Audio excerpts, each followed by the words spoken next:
ha presentado Olga.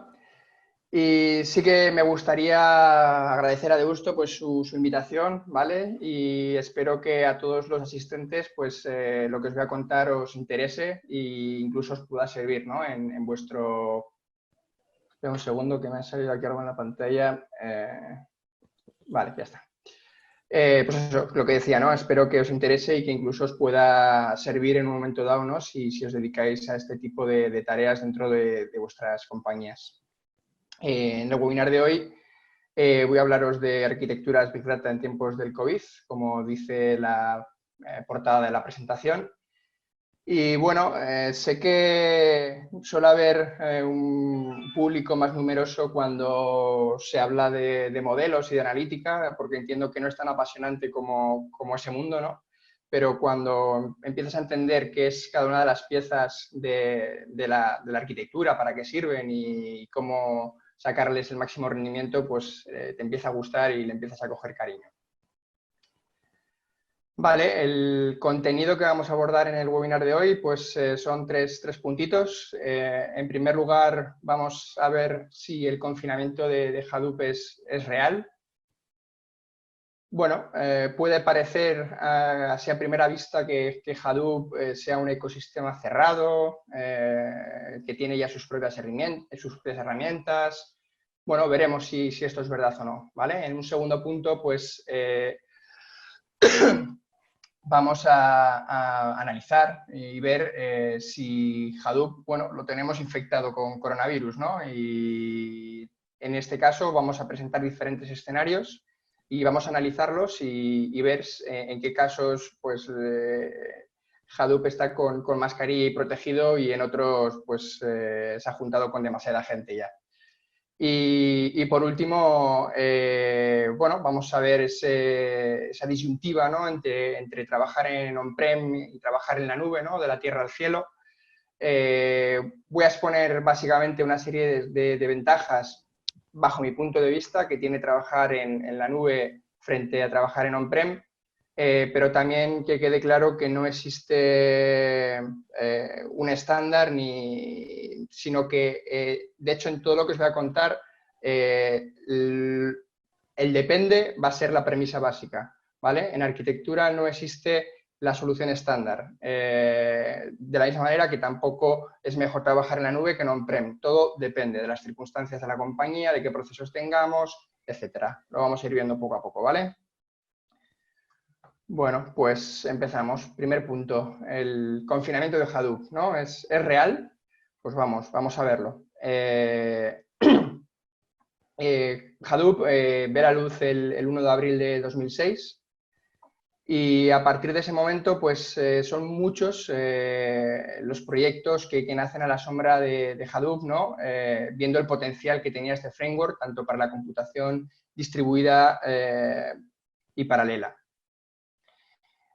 Surgen nuevas herramientas en torno a en torno a Hadoop, como son nuevos proyectos, siempre bajo la fundación de Apache, como son Hive, Sqoop, Pig, Flume o Spark. Y en este webinar no voy a entrar a explicar qué son cada una de las herramientas, ¿vale?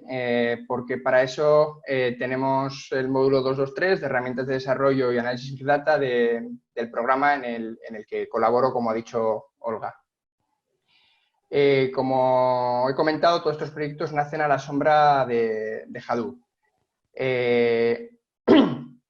Y por lo tanto nacen tan cerquita de él que la integración con él es perfecta.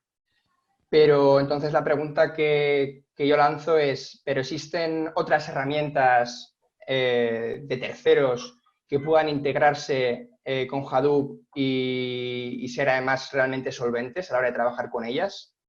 Pues la respuesta es que sí que existen otras herramientas, como por ejemplo, si vamos desglosando por ámbitos, por ejemplo, en el mundo de la analítica tendríamos herramientas como H2O, como Python o como R, que tienen la capacidad de integrarse a la perfección con un ecosistema Hadoop y además utilizar las bondades que tienen este tipo de entornos. Si vamos al ámbito de consulta, también cliente SQL, por ejemplo, o casi cualquier cliente SQL podría interactuar a la perfección con Hadoop. En el ámbito de la visualización, pues 3/4 partes de lo mismo. Existen, yo diría, que una gran parte de las herramientas disponibles en el mercado, aquí solamente he puesto 3 ejemplos, como Power BI, Tableau o MicroStrategy, que pueden interactuar y montar dashboard tirando directamente de los datos contenidos en HDFS. En el mundo de la ETL, pues tenemos herramientas como Pentaho o Talent, que también se integran perfectamente con este ecosistema, y otras herramientas, por ejemplo, para monitorización de procesos o para monitorización de la salud del clúster. En este caso, he puesto BMC, que tiene Control-M y Patrol, que son dos de las herramientas más habituales en el mundo empresarial, pues también se integrarían perfectamente con Hadoop. O sea, como veis, son muchas las compañías y comunidades que al final, viendo la penetración que estaba y está teniendo este framework para el procesamiento masivo de datos, pues han decidido compatibilizar estas herramientas y que funcionen de manera excelente con este framework. ¿Cómo se integran todas estas herramientas perdón, con este ecosistema? Bueno, pues al final tanto las herramientas de... Vale, tanto las herramientas de ETL, de analítica, de visualización o consulta, utilizan utilizan siempre los thrift servers, ¿vale? Que exponen tanto Hive como Spark. El Thrift no deja de ser un servicio que se introduce, se construye un tipo de conexión JDBC y, por lo tanto, cualquier herramienta de terceros que permita construir conexiones del tipo JDBC y con los drivers adecuados, vamos a poder interactuar con el clúster, y no solo interactuar con el clúster y utilizar la capacidad exclusivamente de la máquina donde tenemos instalado el software, sino que utilizando estos thrifts podemos utilizar los motores de procesamiento propios del clúster, como por ejemplo Tez en el caso de Hive.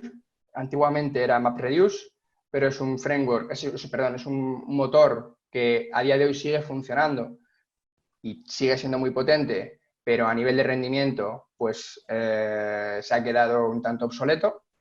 O incluso, si utilizamos el thrift de Spark, pues podríamos utilizar el propio motor de Spark, ¿vale? Para herramientas, como os digo, por ejemplo, montar un dashboard en Tableau conectándonos al thrift de Spark. La query que lanzaríamos en esa herramienta de visualización estaría utilizando por debajo el motor de Spark para procesar los datos y devolverlos a ese dashboard, ¿vale? O, por ejemplo, utilizar R conectado al thrift de Hive, lanzando una query, una transformación a través de una query. Esa query se ejecutaría en el clúster y nos daría los datos ya preparados para, por ejemplo, comenzar con nuestro proceso de analítica.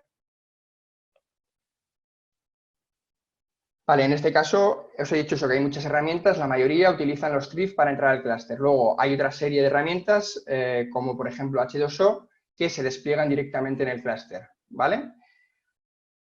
Y en el caso, y luego hay un tercer caso en el que lo que se hace es desplegar un agente en uno de los nodos del clúster, un cliente al final, de forma que el software de ese tercero pueda comunicarse con ese agente y interactuar con el clúster. Ese es el caso tanto de Patrol como de Control-M. Por si no los conocéis, Patrol nos permite monitorizar la salud del clúster, nos da una serie de métricas, podemos construir una serie de alertas para que en el momento que algo se rompa se nos notifique, y Control-M lo que nos permite es la planificación y la ejecución de jobs dentro de un clúster y su monitorización. ¿Vale? En este caso, como os he dicho, el elemento que nos permitiría esa comunicación sería la instalación de una serie de agentes en los nodos frontera. Entonces, como conclusión, pues después de ver esta foto, son muchas las herramientas que pueden interactuar con Hadoop, por lo tanto, y además, y no solo interactuar con Hadoop, sino que tenemos la capacidad de aprovechar todas las virtudes de ese software de un tercero, que es mucho más especialista, y la capacidad de cómputo del entorno de Hadoop, ¿vale? Y como conclusión, pues Hadoop en este caso no está en absoluto confinado y puede jugar tiene muchos amigos con los que jugar, ¿vale? No sé si está... Yo te quiero hacer una Sí, pregunta, venga, ya sí, me voy a empezar a animar yo. perfecto. La pregunta es, Nine o Canime, cada uno lo llama como quiera, Ujú. ¿sabes si se puede, también nos serviría? También, Sí, al final vale. Canime, de hecho, bueno, la capacidad, Canime tiene un montón de librerías, al final es código abierto y tiene un montón de librerías capaces de interactuar con Hadoop. De la misma manera, al final. En muchos casos, lo que utilizas son las conexiones JDBC y a partir de ahí puedes montarte tu ETL en Canime y que esos procesos se lancen contra el clúster. Sí. Ujú. Vale, gracias. Vale, ¿alguna cuestión más? Si no, vamos a por el siguiente punto. Vale. Bueno, pues ahora vamos con la cuestión de si Hadoop está con coronavirus, ¿no? O se ha librado. En este caso, pues, bueno, sí quería hacer una primera aclaración, ya os lo he comentado al principio, ahora os voy a presentar un par de arquitecturas, pero decir que estas arquitecturas no son un dogma, no son las únicas válidas, es un ejemplo además muy simplificado y que cada arquitectura debe adaptarse a las necesidades del negocio. ¿Vale? Según qué negocio tengamos, elegiremos unas piezas u otras y no hay mejores ni peores, depende. De hecho, antiguamente era como bastante frecuente el que el departamento de IT y negocio fueran por separado. Entonces IT pues, decidía montar X cosas que no estaban en consonancia con las necesidades del negocio. Entonces luego el negocio iba a pedir ciertas cosas a IT y le decía que no se lo podía dar. A día de hoy, por suerte, cada vez esos dos mundos están más juntos, e incluso en muchas situaciones no se concibe una solución técnica sin gente de negocio, ¿vale?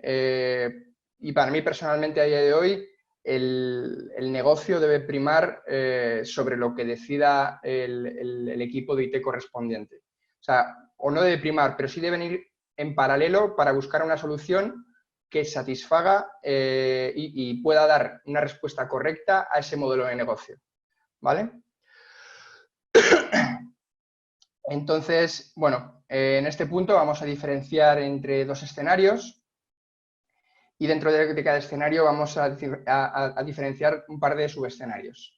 En el primer escenario vamos a ponernos en los pies de alguien que ha nacido directamente en la nube, ¿vale? De un cloud native. Y por lo tanto su negocio, como he comentado, ha surgido en la nube y ha montado directamente todos sus sistemas en la nube. ¿Cuál es la primera pregunta que deberíamos formularnos a la hora de pensar una arquitectura si estamos pensando en algo, si estamos pensando en Big Data? Bueno, pues qué volumen de datos prevé mover mi compañía, ¿no? En base a su modelo de negocio.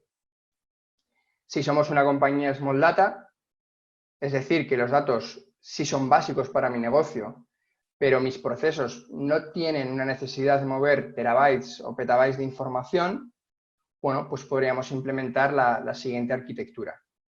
¿Vale? Como veis, es una arquitectura muy sencilla en la que tendríamos un clúster de Spark. En la nube es Databricks, ¿vale? En la nube es un servicio que lo ofrece bien Azure o AWS y definiríamos este clúster de Spark como un motor de procesamiento, tanto para los procesos batch como para streaming, utilizando la API de streaming de Spark.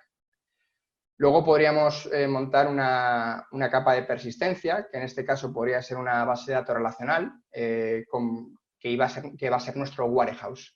¿Vale? En este warehouse al final pues, estaría alimentado por fuentes de información de mi negocio, como pueden ser los datos de los clientes, las ventas, los costes, datos de sensórica, depende, ¿no? Depende qué negocio tenga.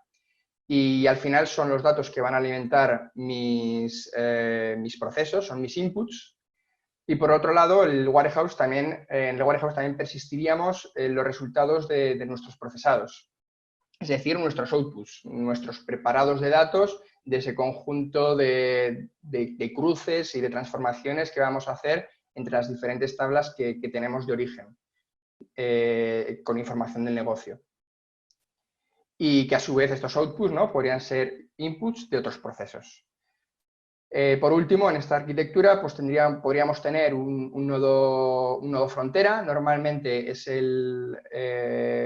podríamos tener un nodo dedicado a R y Python, que podría ser el nodo frontera. Al final no deja de ser un nodo vitaminado para tener software específico para tareas específicas de analítica. En muchas ocasiones, por ejemplo, Spark sí que ofrece una librería para el Machine Learning, pero hay muchos algoritmos que no están implementados y pues suele resultar más interesante pues irte a un software más lo que hemos comentado antes, un software más específico para tareas específicas, en este caso de analítica y de algoritmia, ¿vale? Y sí, en nuestra compañía también tiene procesos de fast data o de real time, podríamos incluir en esta arquitectura un gestor de flujos de datos como es Nifi, enganchado a un Kafka, que no lo he pintado aquí, pero Nifi casi siempre se ve asociado a un Kafka. Bueno, he dicho Kafka. Kafka es una opción en la nube, ni en Azure ni en AWS se llama Kafka, tienen sus propios nombres, pero no deja de ser gestores de colas en última instancia, que lo que nos va a permitir es controlar esos flujos de datos que llegan en tiempo real, ¿vale? Y que van a alimentar, por ejemplo, nuestros procesos de fast data, que van a ser procesados con el API de streaming de Spark, por ejemplo. Vale, este sería el primer escenario, ¿vale? Cuando somos Small Data, pues podemos empezar a operar con este tipo de arquitectura. Pero, ¿y si somos Big Data? Bueno, pues nos serviría la misma arquitectura, pero incluyendo un almacenamiento distribuido. Este almacenamiento distribuido al final lo que nos va a dar es mayor capacidad de almacenamiento y un mejor acceso al dato. Es decir, en última instancia tenemos más capacidad de almacenamiento, mejor acceso al dato, mejor rendimiento. Cuando trabajamos con muchos datos lo que buscamos es poder procesar o poder realizar los procesos en el menor tiempo posible, o al menos en el tiempo en el tiempo necesario para que esos datos aporten valor al negocio. Siempre que montemos algo tenemos que pensar que lo mínimo razonable es el tiempo que necesitamos para que ese dato llegue a tiempo y aporte valor. En otro caso, el dato no nos vale para nada. Vale, pues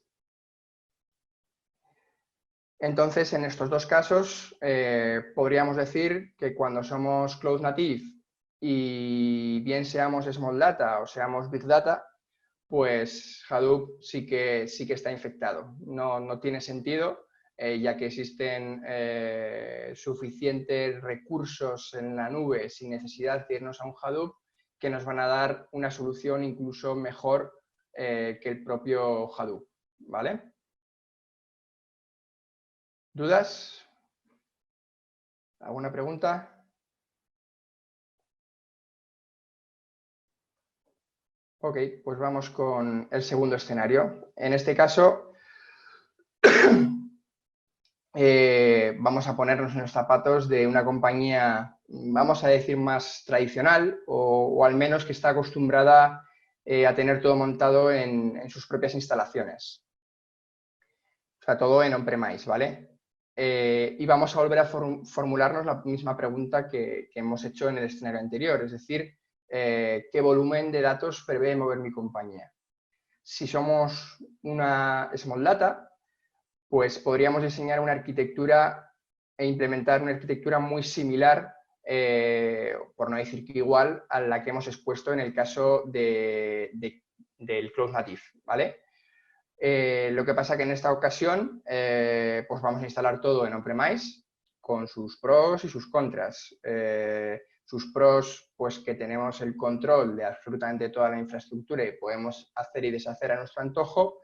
Sus contras, pues que hasta que podemos empezar a utilizar toda esta arquitectura va a pasar un tiempo, ¿vale? Las tareas de instalación y configuración no son triviales. Importante, el Spark que podemos desplegar en on-premise no es exactamente igual que el que podemos utilizar en la nube en Databricks, ¿vale? El de Databricks es un Spark vitaminado, digamos, con más funcionalidades y se integra con más cosas que el que podemos tener on-prem. Vale, entonces, pues en este escenario, viendo esta imagen, podríamos también intuir que en este caso Hadoop pues, está infectado con coronavirus. Así que tampoco tendría sentido el ponernos a desplegar en on-prem Hadoop. Con estas piezas que veis aquí, sería suficiente en el caso de que nuestro negocio esté basado en Small Data.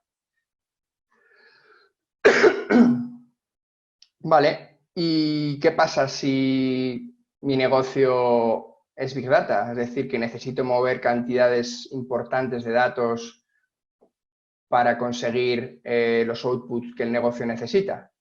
Bueno, pues en ese caso podríamos ir a esta arquitectura, que aquí empezaré diciendo que si no se quiere morir en el intento, además de gastar cantidades ingentes de dinero en montar algo que ya han hecho otros por nosotros, lo mejor es desplegar el kit completo, es decir, montar un Hadoop con todas aquellas herramientas que sean necesarias, utilizando algunas de las distribuciones existentes en el mercado, como puede ser Hortonworks, Cloudera o Mappers. Bueno, no sé si sabéis, Hortonworks y Cloudera se fusionaron ya hace año y pico. Es verdad que el futuro es un poco incierto las distribuciones, no sabemos qué producto nos van a ofrecer y Mapper, si soy sincero, no la he visto desplegada nunca. Pero bueno, a lo que íbamos es que en este caso, si somos Big Data y queremos montar un entorno Big Data, en este caso la recomendación sería irnos a una distribución, bien Horton o bien Cloudera, ya que nos va a facilitar mucho la vida. Una distribución de estas características al final nos va a dar los dos pilares básicos de Hadoop, que serían HDFS para el almacenamiento distribuido y Yarn como gestor de recursos del clúster. Luego, como capa de acceso a los datos, pues podríamos implementar la herramienta de Hive. La herramienta de Hive al final lo que hace es establecer una interfaz, lo que hace es establece una interfaz de acceso a los datos contenidos en HDFS y además permite la consulta mediante lenguaje SQL, ¿vale? Lo que facilita mucho ese acceso al dato. Y además, como os he comentado, pues a través del Thrift Server podríamos conectar software de terceros y explotar esa información utilizando el motor de test que nos proporciona el clúster. Si además tenemos que mover datos de manera bidireccional, podríamos utilizar una herramienta como Scoop. Scoop lo que nos permite es hacer importación y exportación de datos de entornos relacionales a HDFS y viceversa. Y por último, si nuestro negocio requiere de tratamiento de datos en tiempo real, pues podríamos montar, al igual que hemos hecho en la arquitectura en la nube, pues el servicio de Nifi, junto con un gestor de colas, como puede ser Kafka, y procesar estos mensajes mediante la API de tiempo real de Spark. Y de la misma manera que hemos comentado en la nube, pues también podríamos dotar a uno de los nodos del clúster, a uno de los nodos frontera, pues de más CPU, de más RAM, incluso de GPUs para procesos de analítica, ¿vale? Un servidor al final dedicado con R o Python para tareas muy, muy específicas, pero en las que hace falta capacidad de cómputo. Y por lo tanto, como conclusión, en este escenario, cuando somos una empresa tradicional o acostumbrada a tener todo el control de nuestra infra en nuestras instalaciones, en este caso, pues Hadoop estaría protegido y a día de hoy sigue teniendo sentido montar una arquitectura de estas características.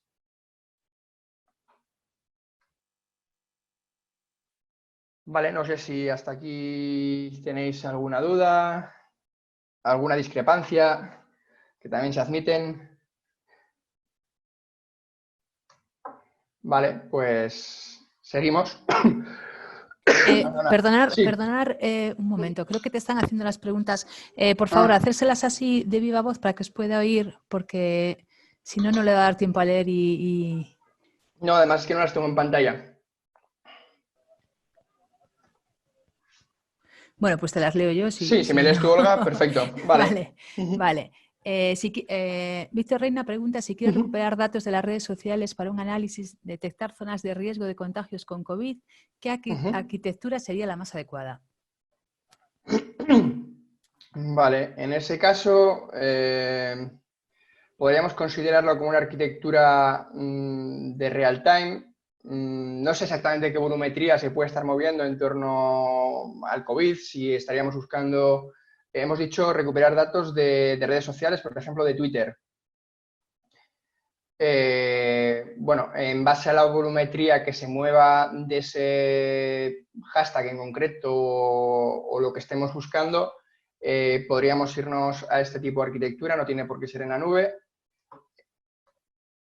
Perdón, a esta, ¿vale? Donde la pieza aquí que nos va a hacer la ingesta de todos esos tweets va a ser Nifi junto con Kafka, ¿vale? Al final Nifi lo vamos a enganchar a Twitter, por ejemplo, es quien nos va a organizar esos flujos de datos, se lo pasaremos a una cola de Kafka para que pondremos después, que engancharemos Spark para que haga el procesado correspondiente y la analítica correspondiente y saque esos datos que nos puedan interesar.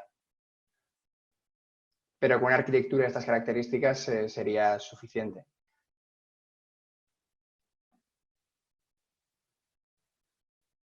No sé si... Sí, tienes más preguntas, no sé si... Sí. Venga, dale. Sí, bueno, a ver, una pregunta. Bueno, primero, si... Lo que pasa es que igual así de memoria no se te ocurre, pero si recomendarías alguna bibliografía para profundizar un poco más en el tema de la arquitectura de datos y las diferentes herramientas que hay disponibles. Que abarque tanto ecosistema Hadoop como herramientas de terceros.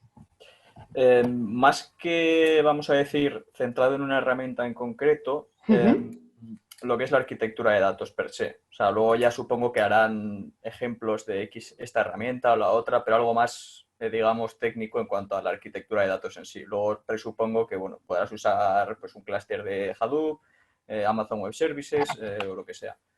Pues ahora mismo no te sabría decir qué literatura puede haber sobre esos temas. Al final muchas veces es dar vueltas por internet, googlear y... Sí, me imagino. Sí, y bueno, al final lees de un sitio, lees de otro y sacas tus propias conclusiones. Vale. Vale, y otra pregunta. Sí. Bueno, un poco en relación a lo que has dicho. Entonces, por tu explicación, realmente no le veo mucho el sentido entonces a montar un clúster en Hadoop, me refiero. ¿Realmente ofrece alguna ventaja, vamos a decir, fuera parte de que lo tengas tu arquitectura montada en local, en tu empresa, digamos? O sea, por ejemplo, realmente elegir entre Hadoop o Amazon Web Services, que lo que has dicho ya te lo da todo hecho, vamos a decir. Sí. ¿Realmente te ofrece alguna ventaja más allá de que lo tengas montado en tu propia empresa, en vez de depender de un tercero, digamos? No, eso ya son preferencias. Hay compañías que pues cada vez son menos, pero que les hablas de cloud y les da miedo perder el control sobre pues, su infra, sobre sus datos y por lo tanto descartan esta posibilidad. Y otros pues que se animan y van a cloud. Pero en principio o sea, te va a dar el mismo la misma funcionalidad un clúster on-premise que en la nube. Vale. Y dependiendo además qué compañía seas, pues te va a evitar probablemente ir a la nube muchos quebraderos de cabeza, que por el contrario si tienes que tener on-prem. Ya de entrada, en el momento que montas una infraestructura on-prem, tu equipo de IT va a crecer. O vas a subcontratarlo, pero tienes que mantenerlo de alguna manera. En la nube te lo vas a olvidar de todo eso, por ejemplo. Sí, es un poco por eso, sí, que realmente no le veo entonces el sentido, ¿no? Salvo que quieras tener tú tus servidores y todos los datos, vamos a decir, mucho más controlados, pero... Sí, sí. A veces puede venir también, hay temas legales también, por dónde operan al final Amazon y Azure, depende de qué negocio tenga, pues puedo tener ciertas restricciones legales, entonces eso me puede impedir ir a la nube y tengo que montármelo on-prem.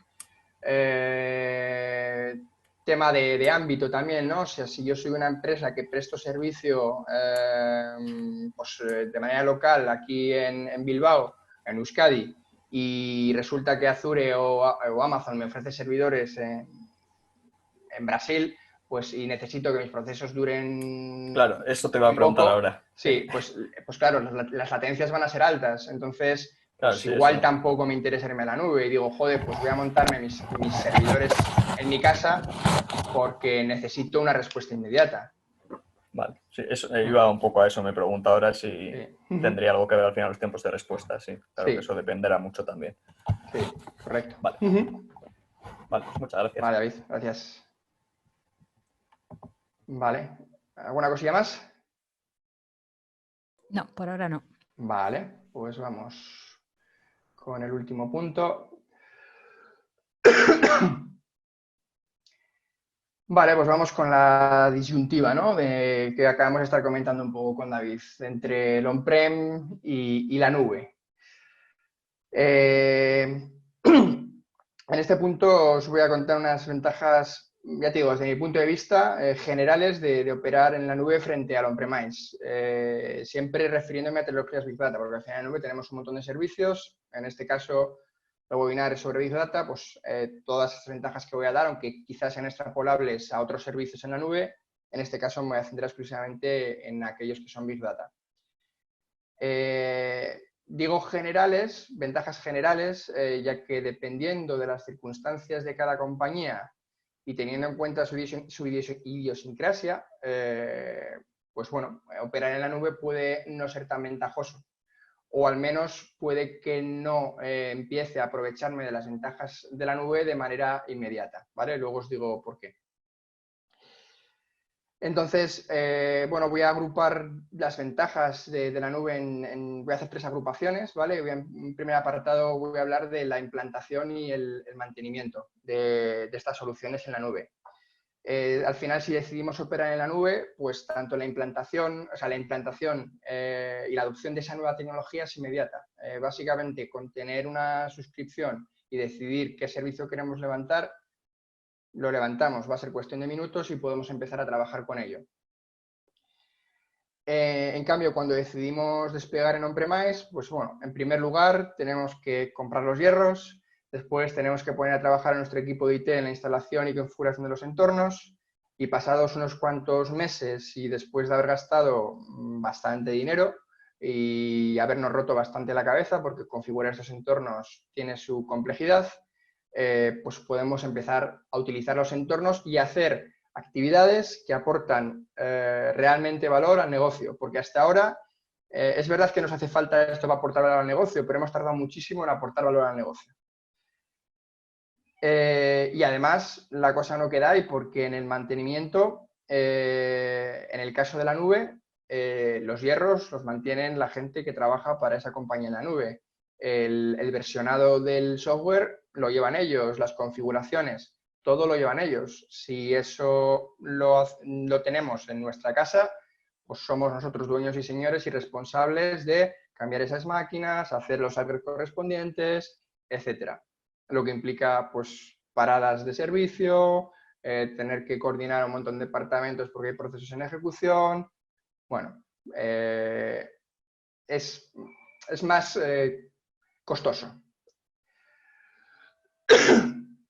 Vale, en una segunda agrupación pues podemos hablar de los recursos. Recursos entendido como dimensionamiento, ¿vale? Cuando trabajamos en la nube, el obtener un dimensionamiento óptimo es mucho más sencillo. Al final, la nube nos ofrece la posibilidad de escoger exactamente qué es lo que necesitamos para nuestros procesos.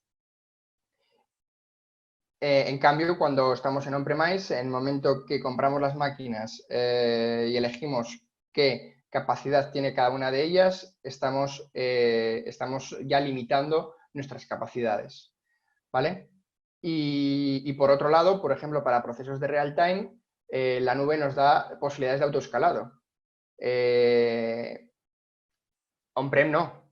Lo mismo, en el momento que yo compro las máquinas, estoy limitando cuál va a ser mi mínimo y mi máximo. No tengo más posibilidades. Y por último, en tercer grupo, podríamos hablar de costes. En la nube, normalmente casi todos los servicios, el pago se hace por uso, ¿vale? Entonces, esto nos permite controlar con bastante precisión los costes que vamos a tener mes a mes. ¿Cómo? Bueno, pues al final la estrategia que se sigue habitualmente en la nube es la de desacoplar el motor de procesamiento del almacenaje. Esto lo que nos permite es funcionar con clústeres efímeros, ¿vale? Es decir, que conociendo qué procesos tengo y qué recursos necesita cada uno de mis procesos, yo puedo planificar esa creación de clústeres con los recursos exactos y una vez hayan terminado esos procesos, tirar esos clústeres, ¿vale? De forma, o a diferencia con on-prem, que yo tenga mucha carga o tenga poca carga, tengo un clúster levantado 24/7. Me lo tengo que comer, sí o también, porque no tengo la posibilidad de, en el momento que yo no tengo procesos en ejecución o que tengo una baja carga de procesos en mis máquinas, arrendar esos servidores a terceros para que lancen sus procesos. ¿Vale? Entonces nos da esa flexibilidad. Al final solo vamos a utilizar el servicio en la nube cuando nos haga falta. Si hay periodos en los que no nos hace falta o hay procesos con menos carga, pues podemos levantar un clúster más pequeño y por lo tanto reducir nuestros costes. Y en el caso de los procesos real-time sí que es un pelín diferente porque en estos casos sí que necesitamos un clúster 24/7, ya que son procesos en real-time. Pero la nube nos permite adaptar nuestra infraestructura a las necesidades que tenga el proceso en un momento determinado. Por ejemplo, un ejemplo yo creo que muy visual es Netflix antes del confinamiento y después del confinamiento.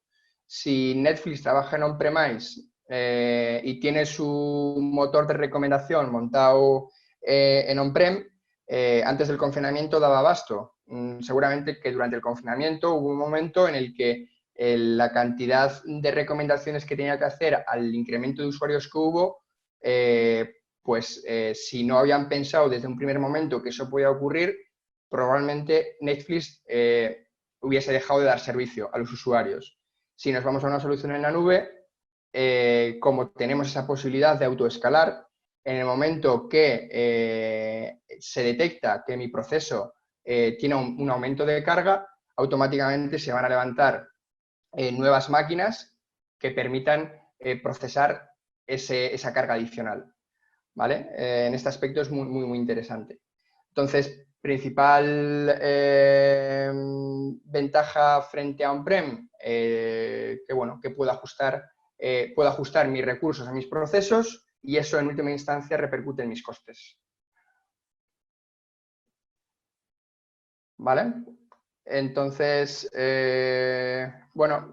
como conclusión, o bueno, después de ver todo esto, es verdad que podríamos llegar a concluir que la nube parece la mejor opción, pero una vez más os digo que depende, ¿vale? Si somos una startup o una compañía que todavía tiene muy poca carga a nivel de infraestructura, pues las ventajas que he comentado las podemos empezar a vivir casi desde el primer momento, son inmediatas, ¿vale? Pero cuando estamos hablando de una compañía o de una gran compañía con un legado 100% on-premise, pues hay que diseñar muy concienzudamente esa estrategia de paso a la nube y ver si realmente compensa, ya que en el medio plazo van a ser todo costes y además van a ser costes tanto a nivel técnico como humano, ¿vale? Porque va a haber que implementar todo lo que tengo on-prem, lo voy a tener que implementar en la nube y además mi gente va a tener que aprender a hacerlo en la nube con nuevas tecnologías. O sea que es un doble coste.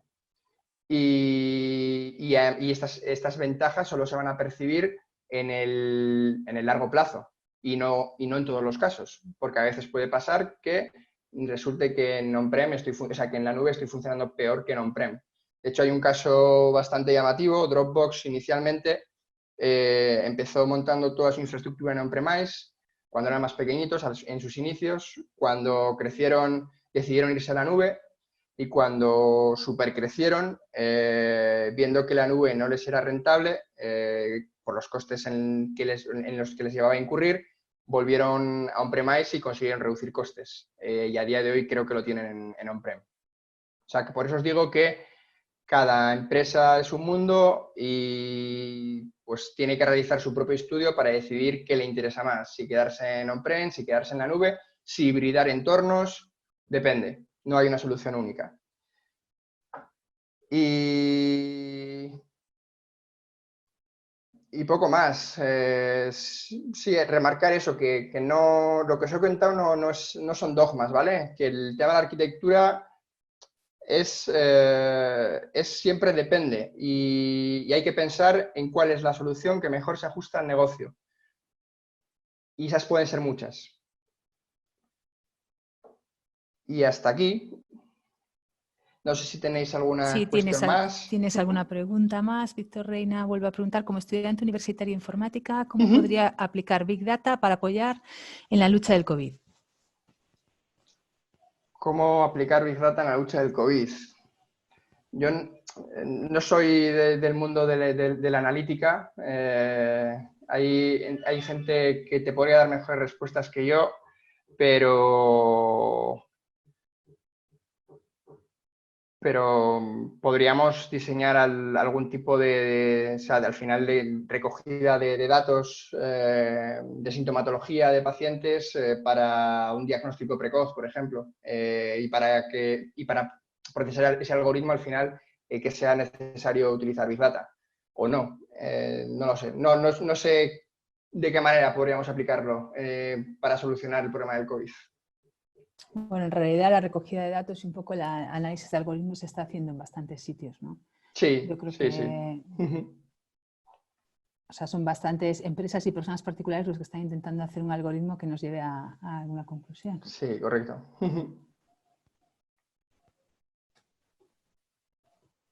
¿Alguien tiene alguna pregunta más? ¿Alguna duda?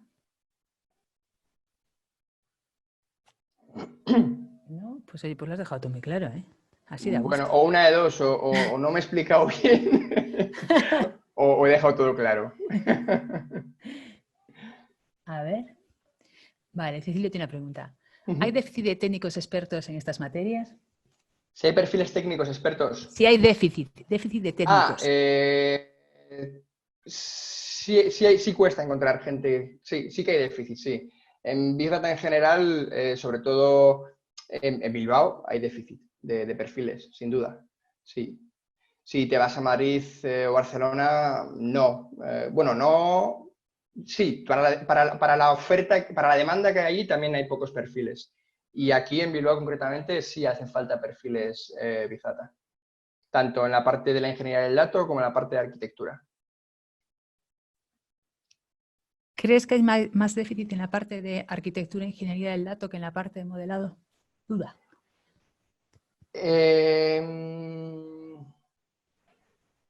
Pues la verdad son los dos difíciles de conseguir, tanto el ingeniero del dato como... Es verdad que el ingeniero del dato igual es un pelín más sencillo desde el punto de vista que muchas veces son desarrolladores, entonces hacer el salto de programar un lenguaje a otro es más sencillo y quizás sí que haya un ligero déficit superior en cuanto a arquitectos.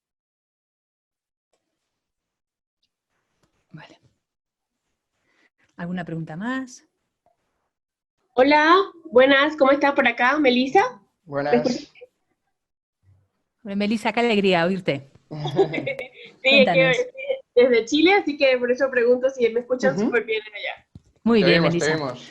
Sí, Ivonne, una consulta. Ya sea uno que vaya a la empresa, vaya a hacer una consultoría o que vaya a recomendarles ir a la nube o montar los fierros, como dices tú, también es necesario pensar en el ecosistema Hadoop yendo a la nube o comprar los fierros. O sea, también hay que pensar, primera pregunta, ¿me quedo en la nube o me quedo con hardware físico, por decirlo así, servidores y todo el tema? Y también tengo que pensar en si es factible que Hadoop y todo este ecosistema se puedan montar en la nube. No termino de entender la pregunta, pero bueno, montar Hadoop en la nube es factible. De hecho, Azure te lo ofrece. Los clústeres de Insight es Hadoop en la nube, por ejemplo. Pero no sé, ¿me podrías volver a formular la pregunta? A ver. ¿Interfiere la escogencia de estos software o hardware, ya sea la decisión que yo tome, si estar en la nube o no? ¿Interfiere también en la decisión? ¿Se interfiere la selección del hardware? Sí. Sí, claro, el hardware al final es fundamental. El hardware lo tengo que ajustar a los requisitos de mi negocio. Puede ocurrir que si no elijo de manera adecuada ese hardware, pues no tenga capacidad para ejecutar mis procesos. Hay que tenerlo en cuenta tanto en on-prem como en la nube, por supuesto, sí.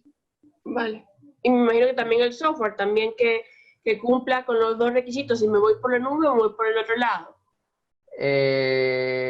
Sí, dependiendo qué quiera hacer, pues seleccionaré unas piezas u otras. En primer lugar, o sea, al final tengo que tener en cuenta efectivamente los dos factores. Tengo que tener en cuenta el hardware para dimensionarlo adecuadamente a lo que yo quiero hacer. Y segundo, en base a lo que yo quiero hacer, seleccionar aquellas piezas que mejor se adaptan a eso que yo quiero hacer. No sé si me he explicado. Sí, súper. Vale. ¿Alguna pregunta más?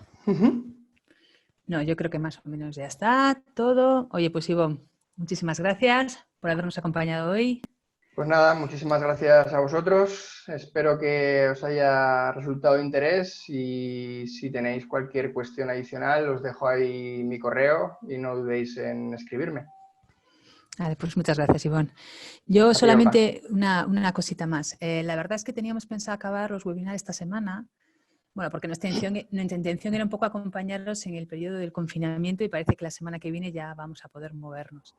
Pero como muchos nos habéis preguntado si Ale Rayón va a participar en esta serie de webinar, pues bueno, pues el martes que viene contaremos con un último webinar de Ale Rayón. Muchas gracias a todos y disfrutar lo que nos queda de día. Vale, Olga, muchas gracias. Hasta luego.